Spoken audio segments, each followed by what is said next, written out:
Very good afternoon, first great pleasure that we all are here basically on very important issues.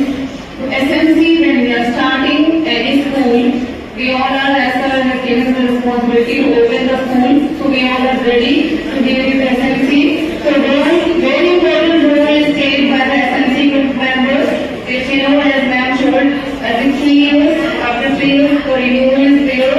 And the main goal is the quality education is the main goal. We have to impart the quality according to the rules and regulations given in the bylaws. And main important thing is the budget.